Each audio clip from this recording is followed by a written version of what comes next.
Hello, Happy New Year, and welcome to Tartan Touchdown, Scotland's conversation with the world of American football.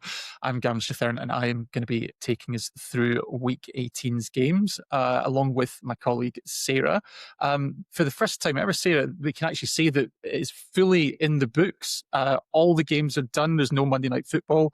It's been the final week of the regular season, the final red zone of the year, and we arrived at a major fork in the road because we've got 18 teams who are packing up for the off-season with their draft destiny set. We've got 12 getting ready for a big playoff game this weekend, and 2 have earned themselves a well-earned rest on the bye week. Unbelievably, for the second week in a row, I'm actually sharing Victory Monday with my co-host on this week's episode. So, Sarah, as our resident Jags fan, how are you? I'm great. I'm great because the Jaguars are back as AFC South Divisional Champions, which makes me a very happy camper because I went back.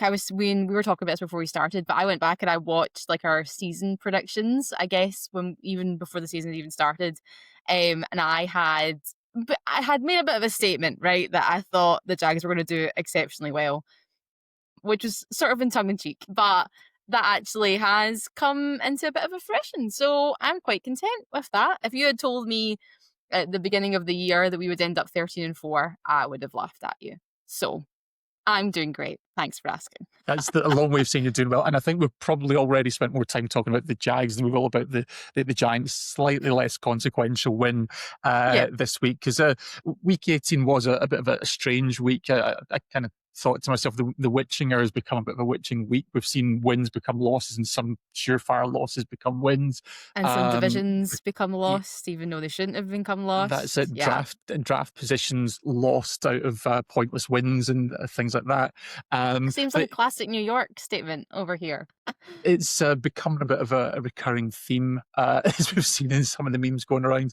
But obviously, we're going to go through the week's big stories and look ahead to what I think is probably arguably the biggest slate of fixtures this week, with the playoffs kicking off with wildcard weekend. So, Sarah, let's get to it. Okay, let's get to it. Let's start with the Seahawks completely suffocating the Niners. I mean, I don't think they just won. I think the Seahawks sent a bit of a message because I know over the past couple of weeks everyone had been like, yeah, okay, the Seahawks, and no one had been overly impressed by them. They kind of sort of feel like the Eagles of last year, how they've just kind of kept turning up and they've kept winning, and no one's really known. But that 13-3 victories was absolutely impressive. Not only, so obviously it clinched the NFC West, which was coming right down to the wire, and it also gives them the number 1 seed. And it was just such a defensive game, which never really felt close, to be honest. I mean, we always did. I didn't stay up for it because it was quite late. So I Yeah, it's was, fair. It's the curse of being in Scotland.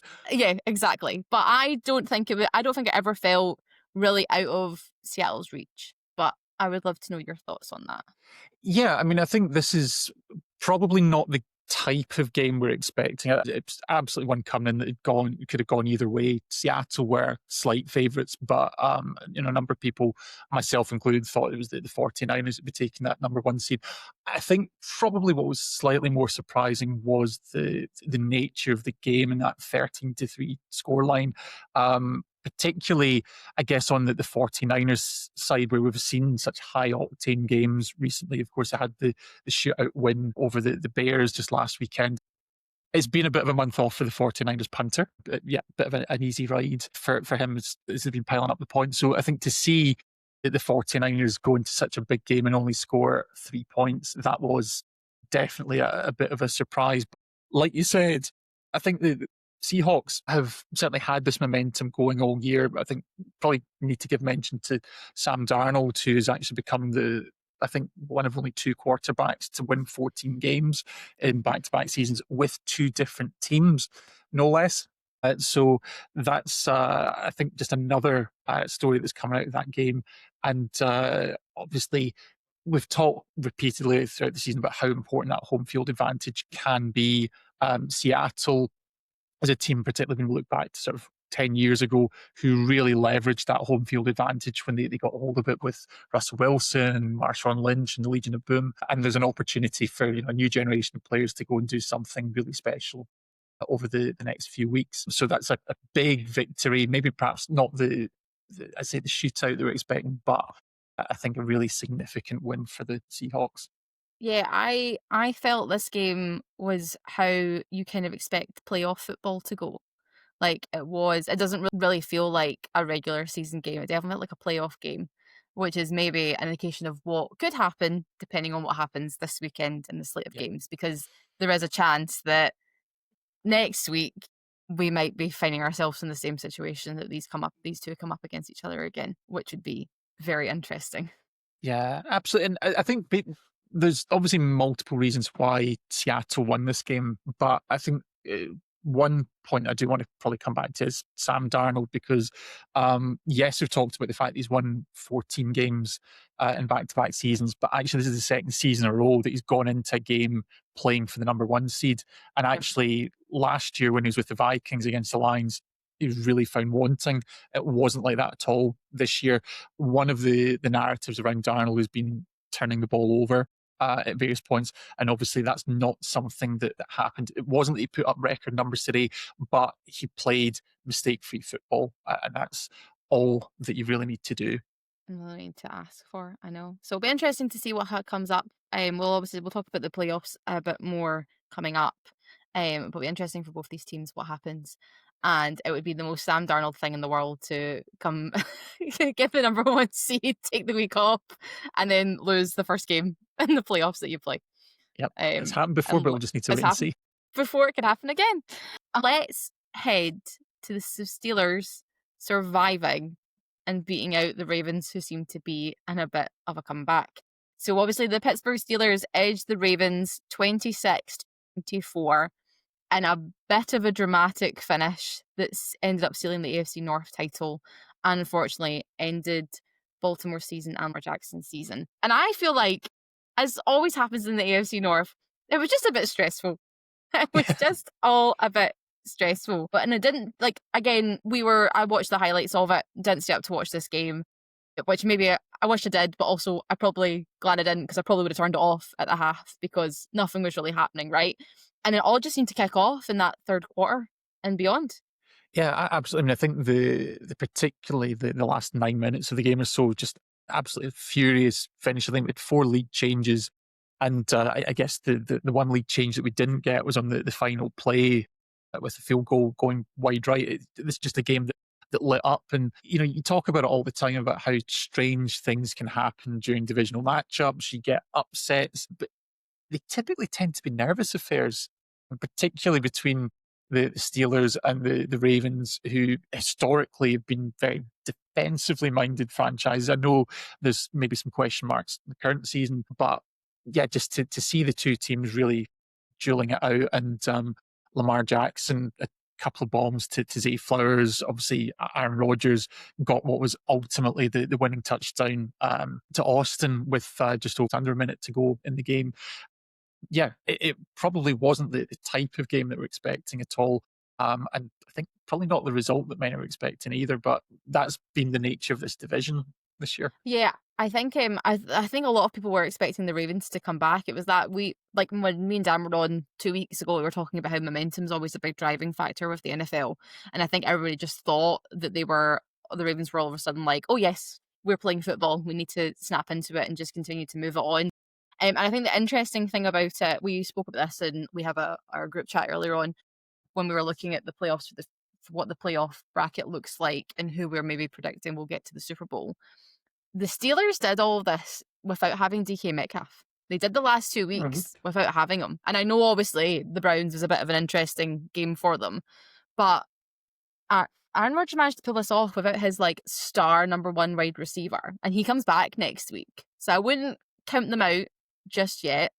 I know a lot of people are maybe counting them out, but never say never. We'll come back to this, and I think one lesson I've learned is never underestimate the importance of playing at home in the playoffs. Exactly that. So it'll be an interesting one to see what happens with them for the next week, at least. Okay, let's now talk about the most chaotic and probably most NFL sequence of events that you could ever happen. What happened in the NFC South to cause this? Now, I will state that I had backed the Buccaneers to win this game, which they did. And I thought they would be safe until somebody pointed out that actually it didn't really matter because it all could still turn up a bit topsy-turvy.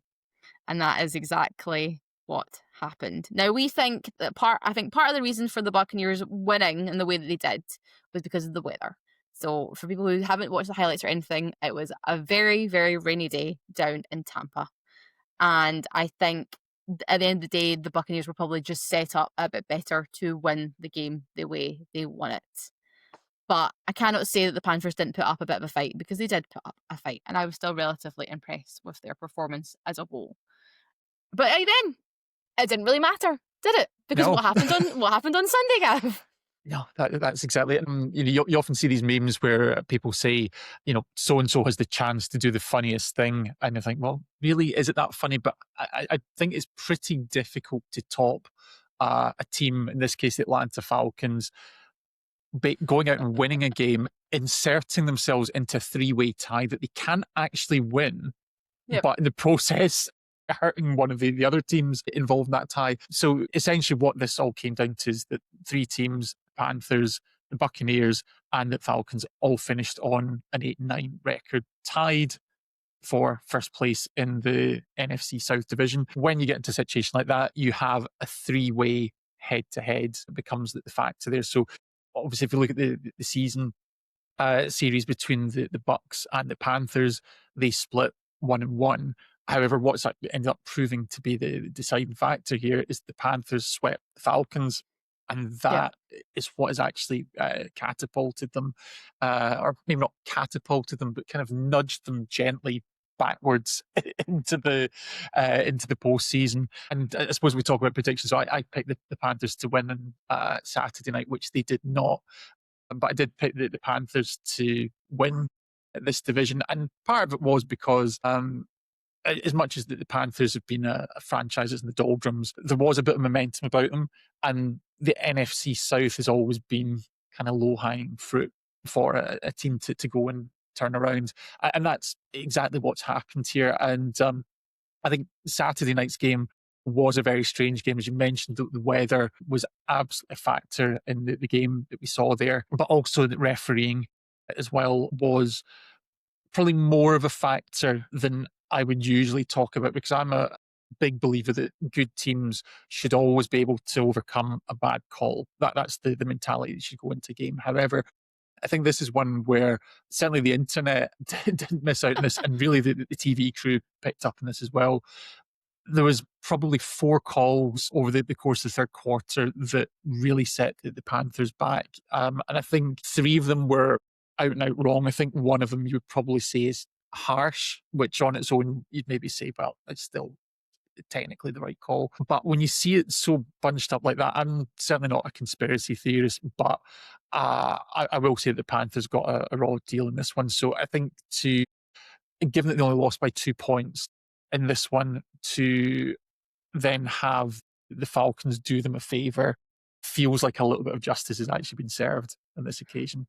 Yeah, it's always really interesting. And again, we don't like to play conspiracy theorists, but you sort of think that for the NFL and for the spectacle that is the NFL and football, they probably would have picked the Bucks to win it, because then it makes the Sunday slate of games slightly more interesting. So you don't want to play that card, but you just never know.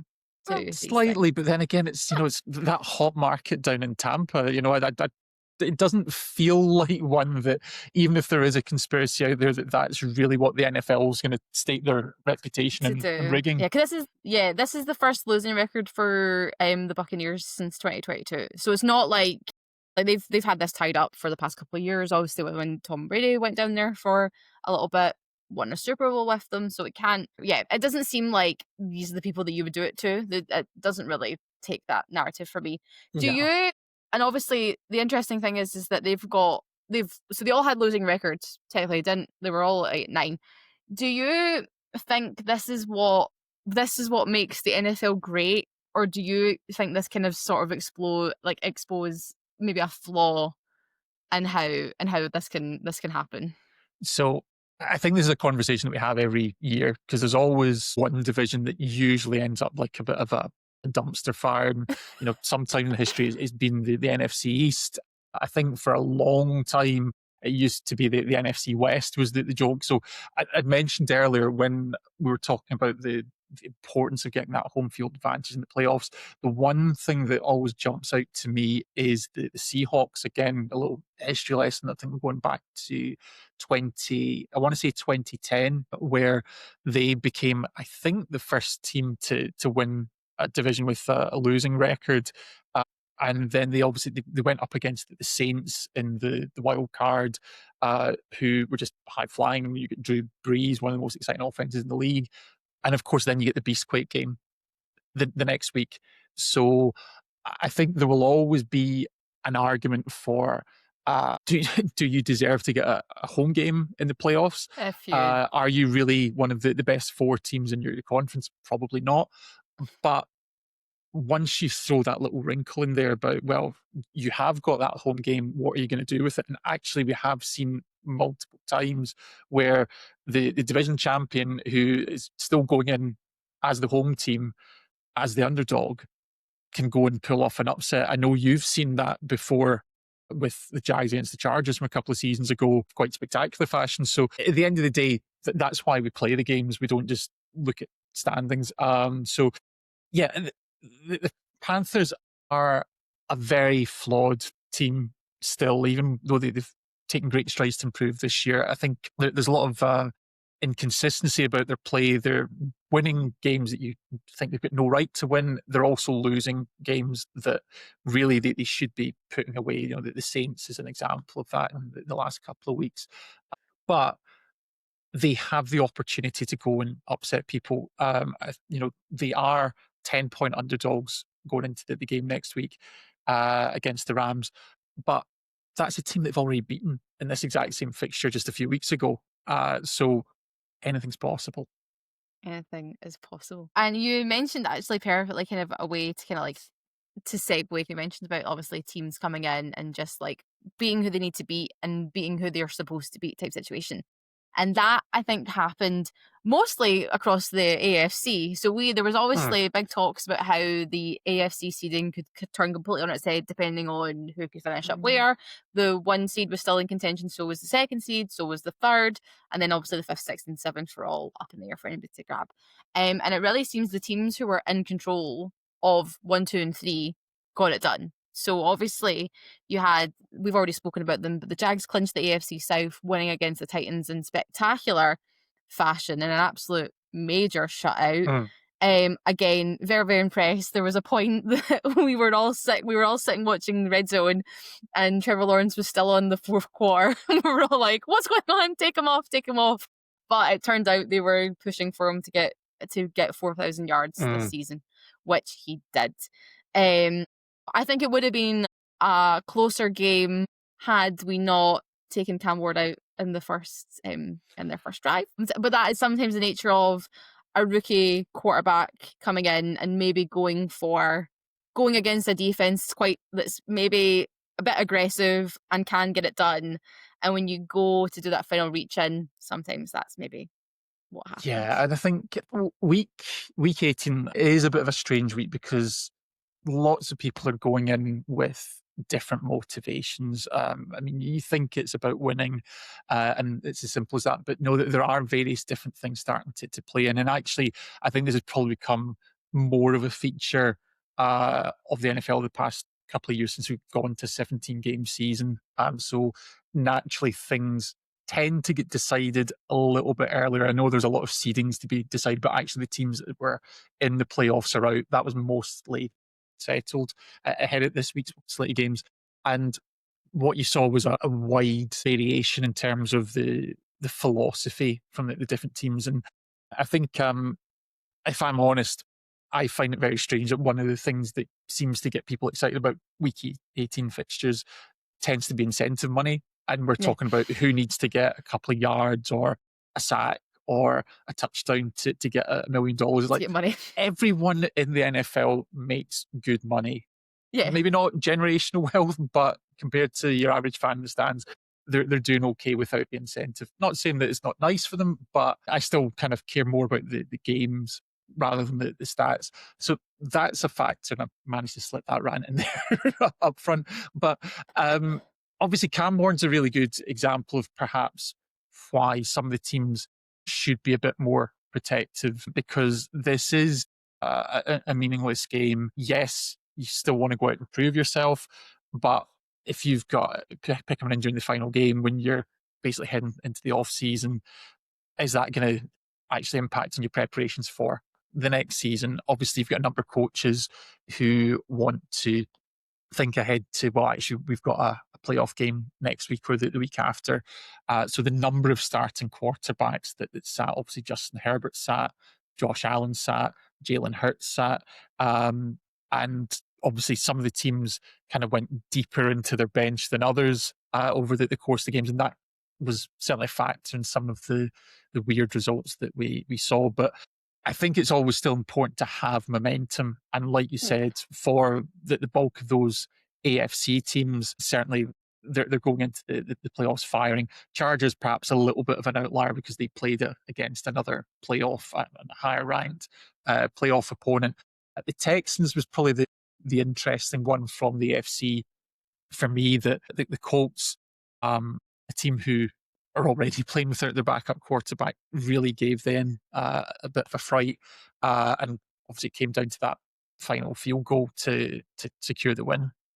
Well, yeah, I found the game particularly interesting because when I was listening to I had my setup was I had the Jags game on one screen, and then I had Red Zone on, so obviously it was coming up every so often. The Texans game was appearing, and all the commentators were saying that they 100% have the Jags score up in that in the stadium somewhere, so they're watching it, and you can sort of see the moment where they look up and they must see the score line because it goes 31-7 before the half, right? Yeah. So they go, oh, there's no way they're losing this. And that's when they take CJ off because they go, well, there's no point in us. What are we fighting for at this point? But they didn't really take many of their starting defense off, which I found very, very interesting. And for a defense that can be really, really scary, Ray Leonard was seeming to make kind of light work of them, which was very interesting. They did.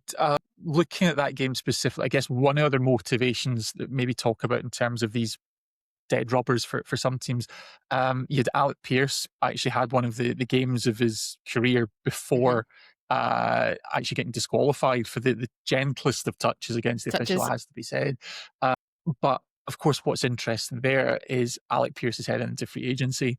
So you talk about players that have something to prove. Play for. That's a prime example of it. And I saw somebody had tweeted this, somebody who does media and for the Bills had said that before the game had started, Trubisky had actually went around and said to everybody who's got incentives, who's doing this. So he was trying to spread it out so people could get their incentive bonuses. And you're like, oh, okay, well, that's nice. You can get another $1 million into the there's a bit of it's almost kind of a bit of last day of school energy for some of these games, even for the teams that are actually headed into the playoffs, because obviously the big things are settled. Yeah, there's obviously a few things in play there. So yeah, definitely a strange week, but you would absolutely want to be going in as a winning team rather than a losing team. Coming off of a loss.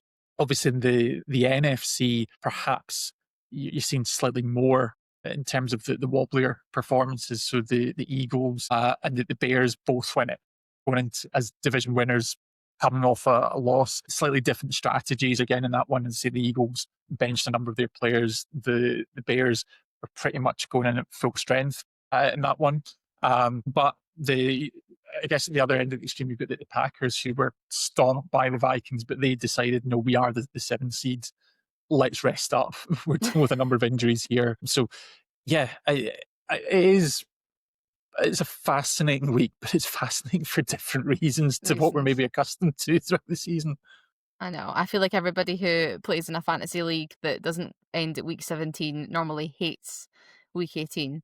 And I am somebody in that bracket. So I was not in the playoff caliber for it. However, I was seeing some interesting things happening and people trying to pick up random third or fourth string wide receivers for teams just to try and get anything so they could try and win a Super Bowl. And unfortunately, it did not work for them.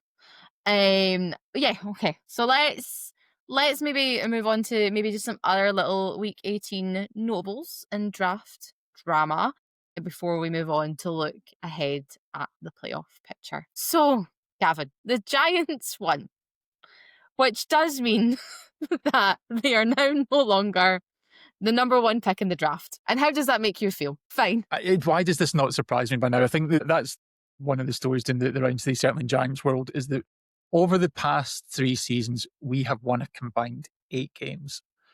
4 of those wins have come in either week 17 or 18. And obviously, with all the impact that has on draft position each year, this time I do feel it is slightly different in the sense that obviously, when you're thinking about having the top draft pick, you're usually, not always, but usually trying to get the best quarterback that's available, which looks like Fernando Mendoza right now. The Giants, I think, are set with Jackson Dart. I know they've said that they'll evaluate all options, and that is certainly the ploy that you would try to follow if you're trying to get other people to make a trade with you. But yeah, we're sticking with Jackson. But I guess that's the point, that even though you're maybe not thinking about who you're going to use that pick on, is what could you get for that pick. So the Giants, as a team that are still picking in the top 5 yet again, have a number of needs. We have leveraged some of our picks further down the draft elsewhere. So you would think this is an opportunity to maybe try and recoup that and give yourself some options. As it is, that's not the case. And what we're looking at is obviously the Raiders picking first. And I think unless there's something very interesting comes out through the course of the next couple of months, that's going to be Mendoza and hopefully onto a new future in Vegas. So I have the draft order right up here, and it also says what each team needs, and it's just seeing, like, obviously because it's the Raiders and the Jets have picked one, pick number 2, and it's like quarterback, O-line, wide receiver, quarterback, edge. Then for the Jets, it's quarterback, offensive line, cornerback, wide receiver, like defensive edge. Like, it is. Yeah, so I think you're totally right. I don't actually think it was all that important for the Giants to get number 1 unless they were wanting to use it as leverage to gain other things. Mm-hmm. Whereas I think the Raiders are the team that probably need to have it the most. And we're obviously waiting to see what happens in terms of if any of their coaches are going to shift about. We haven't really heard anything from them as of yet. I know Pete Carroll made a statement to say that he would like to still be there. I doesn't think that he's going to leave, but whether or not that is the case leaves to be unknown just now. Yeah. And we've only had 2, obviously it's Black Monday, but we've only had 2 coaches that are on their way out.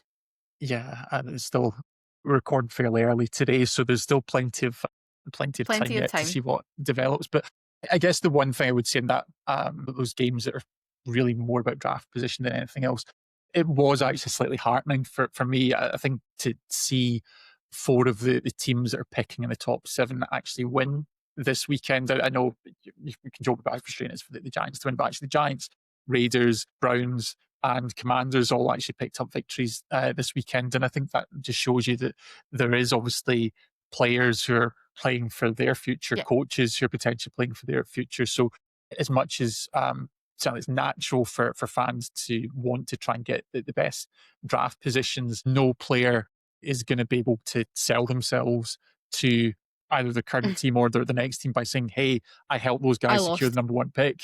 So that's not something you put on your resume. So I think it's obviously quite encouraging to see that sporting integrity is alive and well. It's still there. Yeah, and I always think it's important. Like no one really wants to go. You don't want them, as we all joke about how these teams will go to Mexico. They're in Mexico now for January, so they're off. Yeah. Nobody wants to go to Mexico losing. Like, you want to go having won, technically. So, and as sandbagging actually the way to go in the NFL, does that do a lot for your team and for anything? I don't really know. The Cancun trope is so played, though. I think we need to come up with some alternative holiday destinations. We try and sell Scotland Jamaica? To some of the players. Caribbean? No, they're not. Have a weekend in Largs. Have you seen the weather outside? It was -8 when I got in my car this morning. In what world does anybody want to come to this in January? Okay. Maybe we'll stick with Cancun. Or we can maybe go to Bali. That may be quite nice. Or like Australia or something. Somewhere nice like that. I guess, and another maybe sort of upset. I mean, Browns continued their winning streak of 2 games. And obviously have now given Myles Garrett the record for the most amount of sacks, which obviously don't really gain anything else from it apart from Myles Garrett as a happy guy. And we had some interesting developments. We'll touch on this very, very briefly because I think it's just all a bit of a showcase. But the game did actually end up stopping with all the players running to congratulate Myles Garrett, including the coaches, which all got a bit awkward. I know Zach Taylor had some interesting words to say in the press conference afterwards, and so did Jamar Chase. And it just, I think it proves the point of, obviously it is worth celebrating, and obviously he's having an incredible career and is still going to have an incredible career. But was that the correct thing to do during a game? Well, I think there's 2 answers to this. There's what to think about it and what to say about it.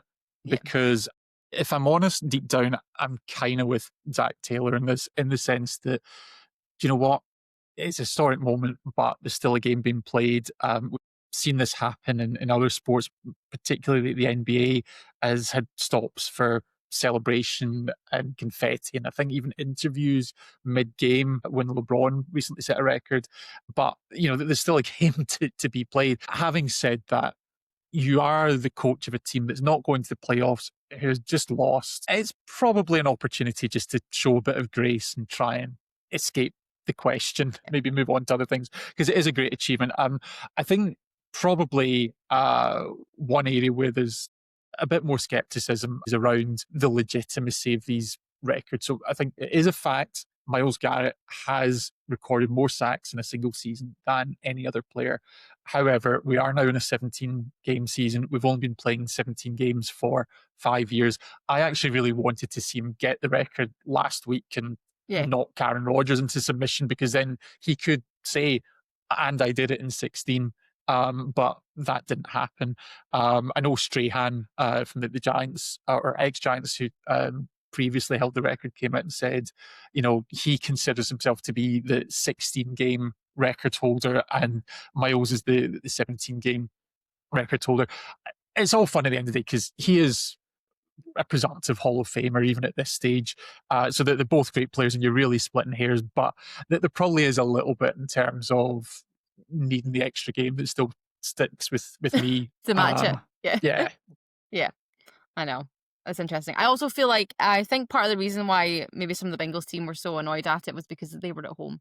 And I know they're both in Ohio, so is it technically really a home game for both of them? But I understand, if it had been obviously at the Brown Stadium, maybe we'd be having a different conversation.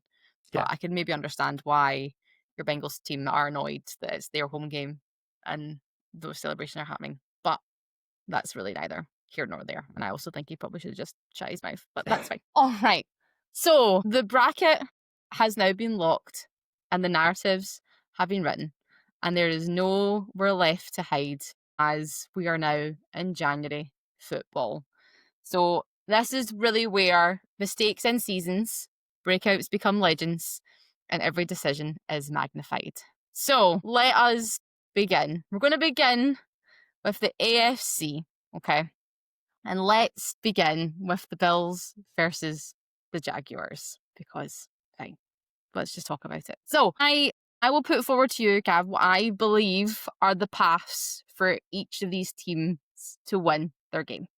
And then you can do with that if you will. So I think if Buffalo want to win, the offense for Buffalo is at its best when it starts fast. So they have to come out the gate, they have to score early and force Jacksonville off of their balance.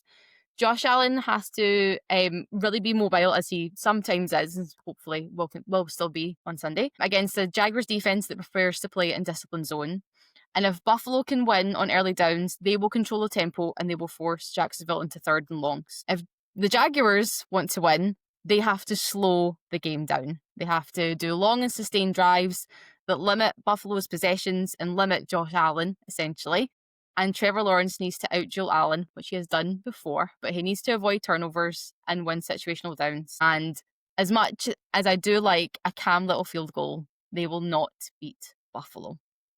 So I guess for me, I think the swing factor in all of this is the turnovers. And if we can protect the ball, it will become a fourth quarter game where neither team will run away with it. Yeah, and I think that's certainly the way that most people expect this one to go. So Vegas currently giving the Bills a very slight, don't worry, Sarah, very slight 1.5 It's point okay. I've edge said that'll be in up this on one. the whiteboard in the team room.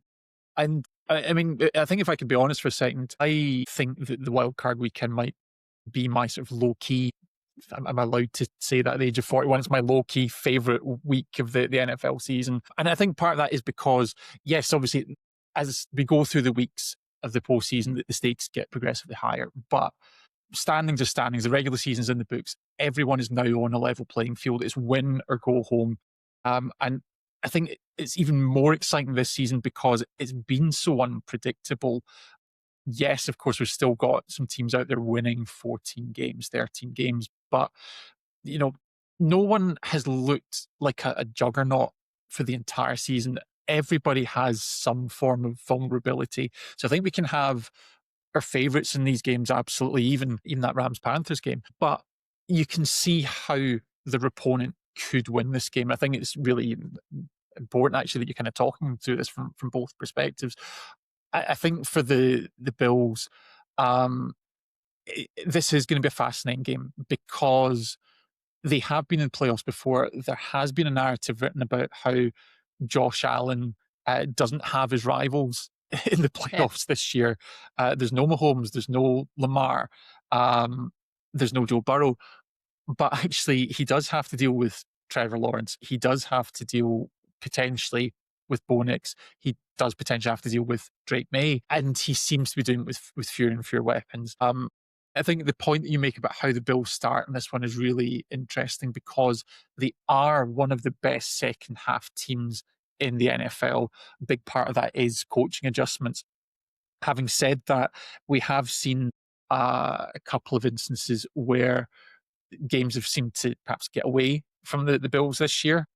And so I think, yes, it's okay if maybe you need the ball at the end of the game to get that final score, but don't be getting into these 2 or even 3 score holes because, like, say, if you've got an opponent who can slow the game down, who can keep possession, keep your quarterback off the field, then it is going to be really difficult to mount these kind of furious comebacks that we're familiar to seeing from Josh Allen across the regular season. So I've still not quite landed where I'm going to go with this game yet. I do have admitted soft spot for the Bills, and I could see them doing Me it. too. But like I say, they're a team that's shown frailty this Yep. year at a time where the Jaguars are showing momentum.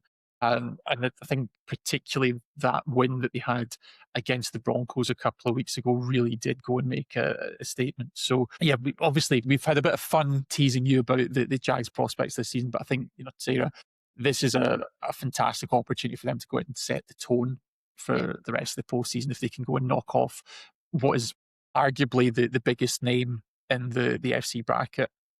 Yeah.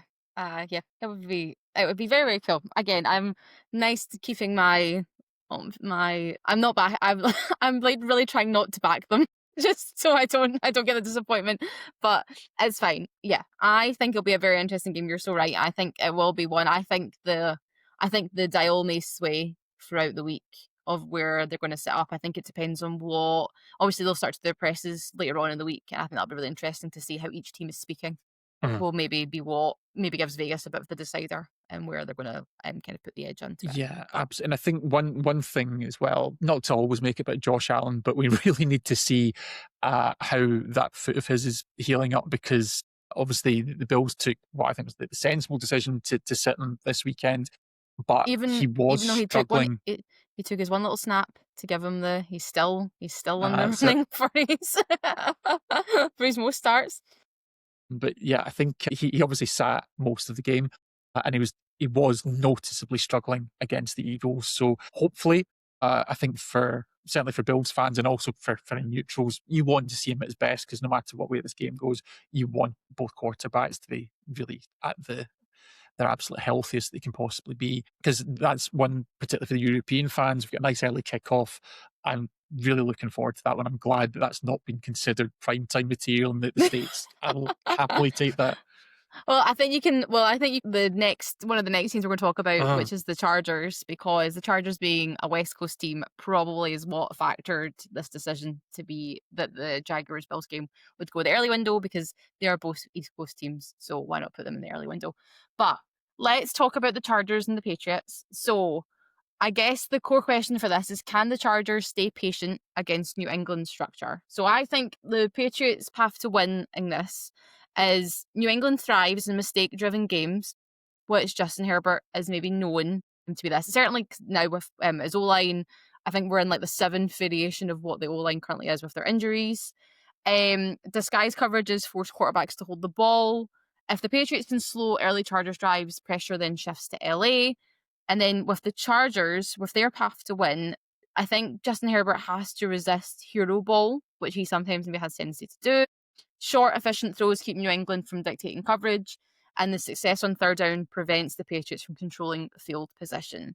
So I think the swing factor in this is probably going to be who is the more disciplined team, who is going to have the less penalties, which may force either one of them to be a bit more clean than the other. Yeah, and I think what's quite interesting, we've talked about home field advantage throughout throughout a number of our podcasts this season. The weather's looking fairly mild this weekend for Boston, at least. I think if you're coming from LA and been used to playing the comfort of a dome, then maybe sort of, single digit weather, a bit of drizzle doesn't sound that appealing, but it's not too bad. It's not looking too extreme as things stand. I think another big factor this one's actually going to be experience. Yeah. Because you can talk about who the Patriots have played and the strength of their schedule, but let's talk about what they haven't played in recent memory, and that's playoff football. And that's not about strength of opposition. That's about being in that situation and that mindset. One person who has, of course, however, is Mike Vrabel. Yep. So can he bring that out of those players? Can he have them mentally prepared to play in that kind of win or go home situation? Because there's a number of very young, very exciting players in this Patriots team. I think Drake May has a very bright future ahead of him in the league. But when you're playing playoff football, you've got on the other sides of the field a coach in Jim Harbaugh who's taken teams to Super Bowls. Can they match up against that experience by leveraging what their head coach has to say? Yeah, I think people are maybe writing off the Chargers a bit early on this one. I think it will just depend on how they look, how the injury report looks, I guess, towards the end of the week.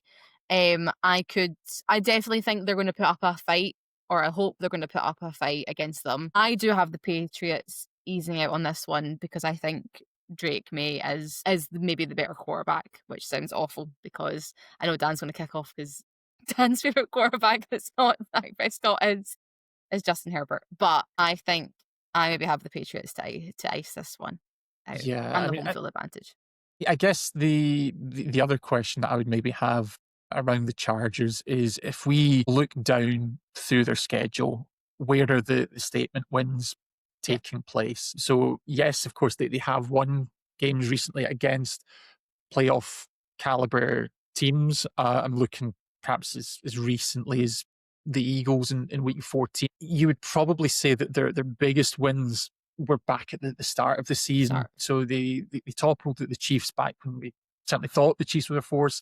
They also beat the Broncos in week 3. But kind of coming down the schedule, you look at that, this is a team that, okay, maybe they're still getting a few wins here and there, but it's not nearly as impactful as it was earlier in the season. So we're talking about momentum.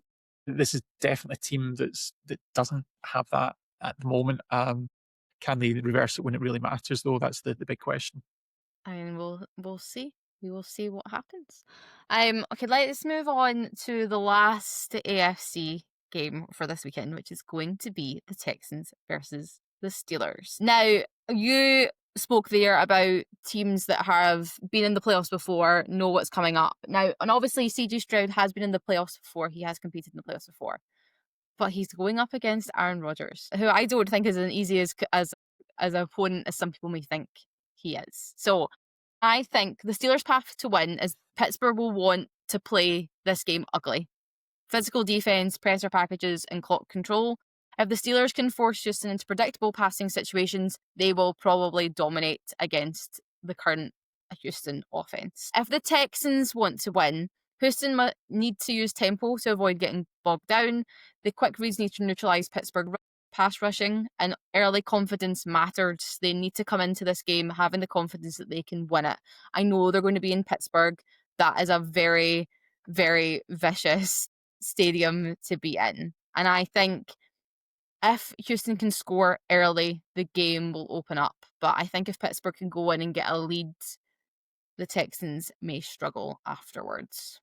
Yeah, and I think again a big part for me is that home field advantage. So it's just the mindset again. Weather doesn't look like it's going to be a huge factor 6-7 days out, but it's like you say, it's the support. It is that mindset. A lot of it's been talked about before. You know, why is it that the teams play better at home? And part of it is just that identity that comes with it. And you really don't have many fan bases that are more passionate than the Steelers in this one. So obviously, when you look at the standings and the win column, the Chargers, the Texans are coming with slightly more wins for this fixture. But I do think that this is one where you've got a team, you've got a fan base, you have a quarterback in Aaron Rodgers that has everything to prove. On the other hand, Texans, we've talked a lot about the defense, and yes, that has been a strength for them at various points through the season. They can be gotten to, and certainly if you've got someone who has the mind for how to take on a fierce defense, you know, no one's better at that than Aaron Rodgers. We saw him, you know, dealing with a pass rush from the Cleveland Browns last week, and Myles Garrett chasing the record by simply getting the ball away. So obviously you can't win a game just by throwing the ball away for 60 minutes. But what you can do is you can keep it close, you can avoid the errors. And I think that's something that the Steelers, both on the field and off, because you look at Mike Tomlin, they know how to manage these situations, whereas the Texans, to me, still feel like a younger, less experienced team in these types of scenarios. And I do think that despite what the records say, that the Steelers may actually have the experience edge in this one to see them through. I would agree. And I think we spoke about it earlier when we spoke about the Ravens-Steelers game, but the Steelers do get DK Metcalf back this week, which might be a big contender for them. And I know Nico Collins didn't play for the Texans yesterday, but I think DK Metcalf may swing it for the Steelers in that regard. Okay, let's move on to the NFC. And I'll start with the one that might be the shortest to discuss, and that is the Rams versus the Panthers, which I guess the big question for this one is, are the Panthers built to survive a playoff shootout? So I think the Rams' path to win is that I think the Rams will test the Panthers vertically, play action and motion stress a Panthers defense that can overcommit. And if the Rams score early, they'll dictate the pace and they'll force the Panthers to chase. If the Panthers want to win, they have to shorten the game. Ball control and red zone efficiency, they have to try and keep the Rams offense off the field, and their defense has to be disciplined. They can't get penalties left, right, and centre to just allow the Rams to move up the field. I think the swing is probably in the Rams' favour on this one, but I will happily be proven wrong if it comes down to it. Yeah, I mean, I think there's good reason why the Rams are favourites in this one, but we've kind of alluded to various points in the show, Panthers have that home field advantage. They have got their place in the bracket, just like all of the other 11 teams that are playing this weekend. And now we're back to square one. Now, I think what is really interesting, what you said there, is about can the Panthers sustain a shootout. Actually, the game that they played back in just checking the week in this one, week 13, apologies, 31-28 win the Panthers. So that was a fairly high scoring game in this. I think what really stands out to me in terms of the Panthers' victory, though, is they've had touchdown drives of 69 yards, 70 yards, 71 yards. But it's also the fact that, these aren't just, one bomb down the field. It's an 11 play drive, 14 Yep. play drive, 12 play drive, 8 plays for 65 yards. So they're sustained drives. What's also key to that in terms of how the Panthers did get past the Rams is the turnover battle. So in that game, Stafford was intercepted twice. Bryce Young did not throw the ball away at any stage. They did not lose a fumble in the game either. So it's about avoiding those negative plays. And I think what has tended to hurt the Panthers most in this season is when they have made mental errors, when they've turned the ball over. We saw this at the weekend. Yes, they did have some bad calls at times, but there were also the turnovers. Rico Dowdle slips, he's going to ground, and he still tries to chuck a flea flicker pass back. Just take the loss of a yard. Don't put your quarterback under pressure.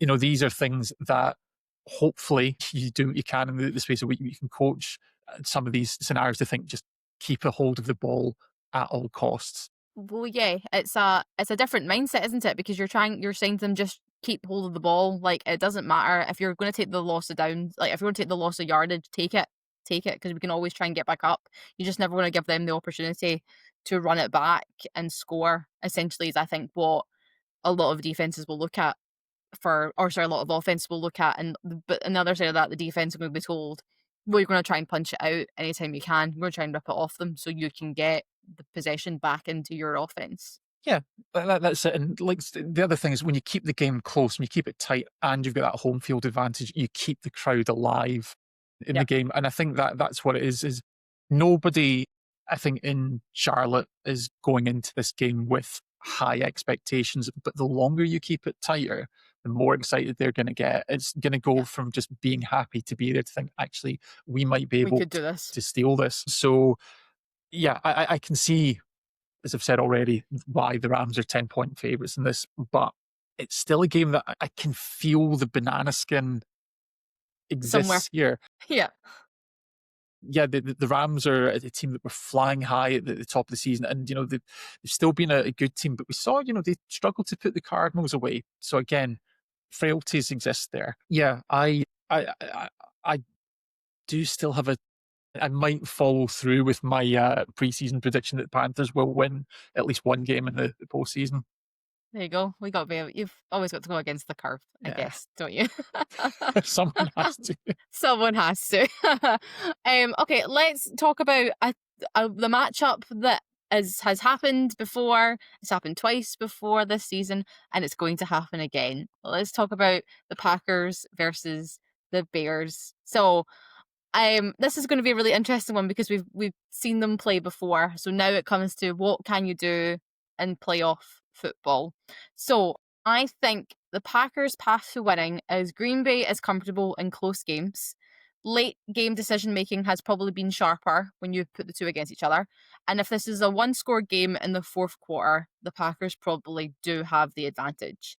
For the Bears to win, they have to capitalize early. Red zone touchdowns instead of field goals are mandatory, and they have to try and put pressure with their defense on Packers early downs to try and disrupt that rhythm. I think this game will likely come down to one final drive at the end of the fourth quarter, and it'll come down to what quarterback can do that drive, which is going to be interesting because, again, we're talking about experienced quarterbacks. Now, Jordan Love obviously has some experience in the playoffs, but and will that be enough to be what drives him through to the end?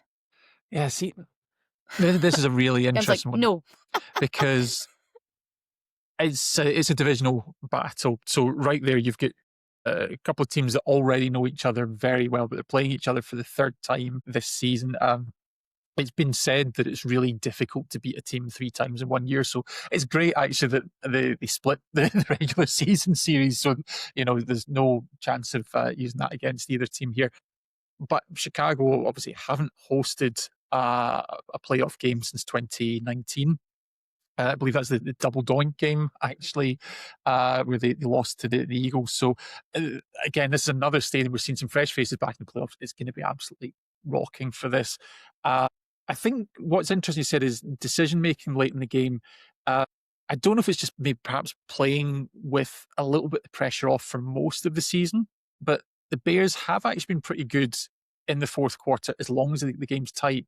They've won 6 games this year in the last 2 minutes. Notably, they didn't do it yesterday against the Lions, admittedly, but they have actually set a record for 2-minute warning comebacks, if you will. So I think this is going to be a really fascinating game because the Bears come in as the higher seed, but maybe not the weight of expectations. Whereas the Packers, like you said, they have the pedigree. I think even in a down season, which this hasn't been by any stretch, you always kind of look at them and think this is a team that could go and win any time. But they've suffered some brutal injuries at key positions this year. Obviously, Jordan Love, we're expecting to be taken to the field for this one. Micah Parsons, however, is down for the season. I'm inclined to go with the fresh faces here. I know I've kind of talked about how experience is going to prove decisive, but I think Chicago, obviously they had perhaps a bit of a false dawn last year with signing Caleb Williams and getting some free agents around him to support. Now, actually, you've got Ben Johnson, who I think really is showing that he's set a fire in this team. I think he is actually proving to be the difference maker for the Bears. And it could go either way, but I'm very much feeling the Bears in this one. I also think I'm taking the Bears probably rather than the Packers.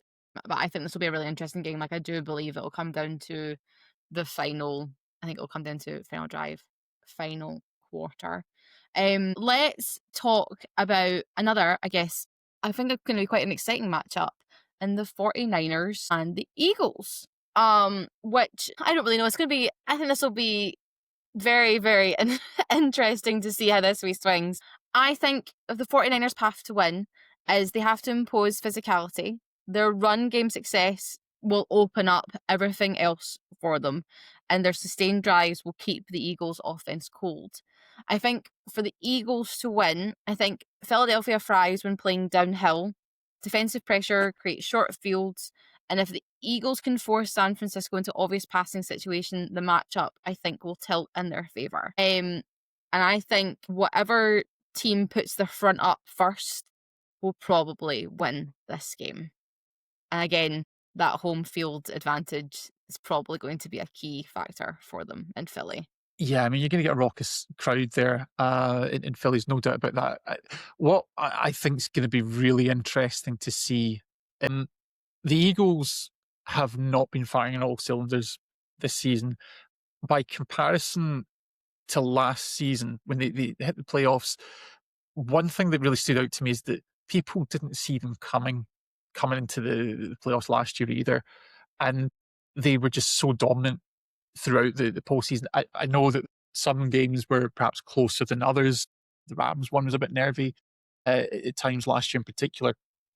But up front, their defensive line, their offensive line, both sides of the ball were just, like you said, so physical and really able to kind of set the tone for the game. I think it's going to be really interesting to see if the Eagles can similarly up their game this year and make that step change for the postseason. Because as we've seen with the Seahawks taking on the 49ers last week, a good defense can get after the 49ers and Brock Purdy, shut down Christian McCaffrey. So I think that I think that it's the question is what Eagles team are we going to see for this one? Having said that, this is a game that I could really see go either way. Yeah. The 49ers, myself and Brian talked about this quite a bit last week. They got themselves to one win away from the number one seed without a great deal of hype. So they have been playing without expectations for most of the year, or at least the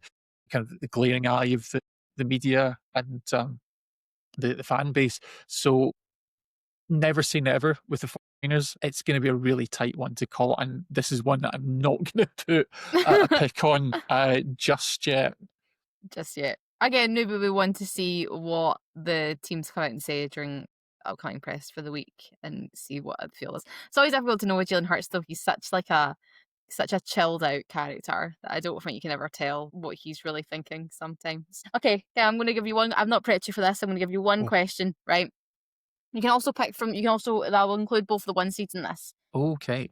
Right now, in this moment, you have to give me one team. It can be from either the AFC or the NFC. The one team that you think is going to be at the Super Bowl. At the Super Bowl. Okay, so they don't have to. They don't have to win the Super win Bowl. it. They just have to get there. What's the one team that you think is going to do it? I think I'm going to go with the Seahawks. That's also my pick. That's fun. Yeah, I know it's safe for a number of reasons to go with the one seed, but there's a number of things there. First of all, the fact that the season's been so unpredictable, simply playing one fewer game gives you one fewer opportunity to lose in this. But I think what we've seen is when the lights have shone brightest this season, Seattle have been able to win the big games. The reason that they've gotten themselves to the one seed is because they have been able to go and beat the Rams in overtime. They've been able to go and dominate the 49ers in week 18 to clinch the one seed. I just think that when you get to that single elimination situation and you've got the home field advantage, potentially you're going to force a number of teams to travel all the way across country to come to them. I think that, yeah, it's very much advantage Seahawks. And obviously the Broncos, as we've seen with your Jags, just to chuck it in again, their home field advantage is a little more questionable in recent times. Do you know the fun stat about the Seahawks and the number one seed? Let's hear it. This is the third time in a row following the election of a new pope that they have been the number one seed in the NFC. And the last time it was in 2013 when they won the Super Bowl. So it maybe is not, maybe it is slight divine intervention going on with the Pope. Yeah, I think, there's just so many great memories of games being played in Seattle in the postseason. The year that they won the Super Bowl, they had a fantastic NFC Championship game against the 49ers. The year after that, where they actually lost the Super Bowl, they had an amazing comeback against the Packers. So yeah, maybe it's just nostalgia, but I'm really hoping that we get to see a bit more of the same in Seattle. Maybe it's nostalgia, or maybe it's the Pope. Anyway. Two theories, you can go with either. The Pope's from Chicago, so maybe that'll work out in the Bears' favour. Who knows, everybody? Who knows? Well, now that is week 18 over. We are now officially in the playoffs. Be sure to check out our YouTube if you want to catch up on any of our previous week's thoughts and catch up with our In Conversation series of podcasts. We have an announcement coming very soon about who our next In Conversation guest is going to be. But Gavin, thank you as always for joining me. I always feel like it's me and you or me and Dan. I never get to talk to Brian, so maybe soon. But yeah, we need to mix up. I think we're talking about doing some bigger panels for the playoffs as well, so get the whole gang together at the same time. Oh God, not again. That means I have to chair it and it's just me against the three of you, and that never ends up well, I'm sure. Oh, wait, hold on. Maybe let's wait on that thought until we see what the Jags do, and then you may get very, very sad. If you win, those panels are going to be a lot easier for you. A lot easier for me to chair, exactly that. So thank you to all of you for listening and watching. Please be sure to subscribe to our YouTube channel, follow us on Instagram and TikTok, and hit the notification bell on whatever platform you might be listening to our podcast on. But we'll be back next week giving you all the highlights from the wildcard weekend. So until then, we will see you soon. See you later.